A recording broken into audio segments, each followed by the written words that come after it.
Hey my gators, hey my gators. Oh, for me in the kitchen, it is just like comfort when I'm heavy, when I'm feeling any type of emotions. In the kitchen is where I want to be. And I've learned that, and it just makes me feel so happy being in my kitchen. So today I decided to make some cookies, and it's time to make some more jam.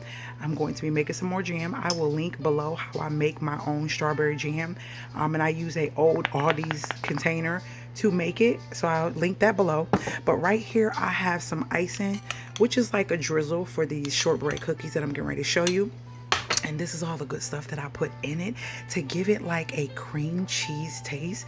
But let's see these bad boys. The holidays is coming. I'm so excited. You guys know I always do around Christmas Eve. I do all of my baked goods. You see all the cookies that I usually make, and usually before Christmas Eve that I ship off to family and friends. So let's get into these shortbread strawberry cream cookies. So these are them, and they are cooling off, and we are getting ready to drizzle some icing on these bad boys. And then once I put the icing on them, we are going to put them away so that we can have them. What I'm trying to do is not buy as much processed stuff. It's kind of hard, but I love to bake. I'll get in here and bake something so quick. So if you're interested in this, let me know below. If this is a holiday cookie that you want to see, go look at my other holiday cookies that I usually make. But yeah, we're going to get this icing in my little piping bag. I think I showed you guys these several years ago, how you can get a box of these from Dollar Tree and they come uncut. And I just cut just a little tip off because I want really thin lines. So we're going to drizzle some icing on these cookies and let them cool. And then I'm going to put them away. So you guys are going to see that. So we got the bag ready, the icing ready, and the icing is going to be inside of here. I'm sorry for the way I held the camera. I didn't want it to be this way, but yeah, I already had started recording this way. So let's get this in here, and then we'll be right back, guys. Got all of that goodness out of there using my favorite spoonula. I got this years ago from Target. Like, this thing is like, I want to say like 6 years old. That's how old this is. And you could tell it's made with like stainless steel in the inside. Like, these are really good. I have all of them, and I've had those for quite some time from Target.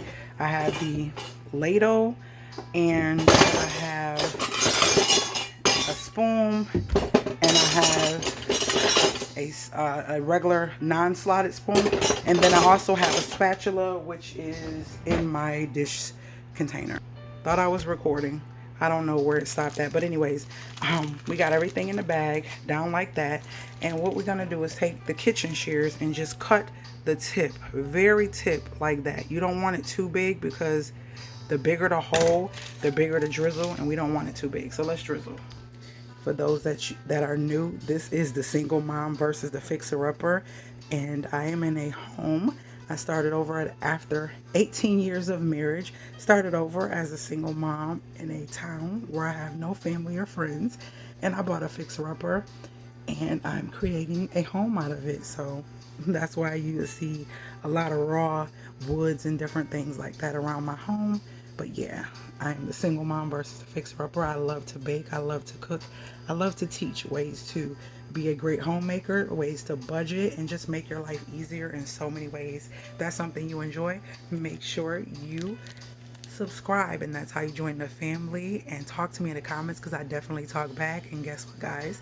I'm going to let these cool. The next shot will be them in my little container of my glass container on my counter. And then that'll be it. So hope you guys enjoyed this quick little video. I will see you guys later, gators.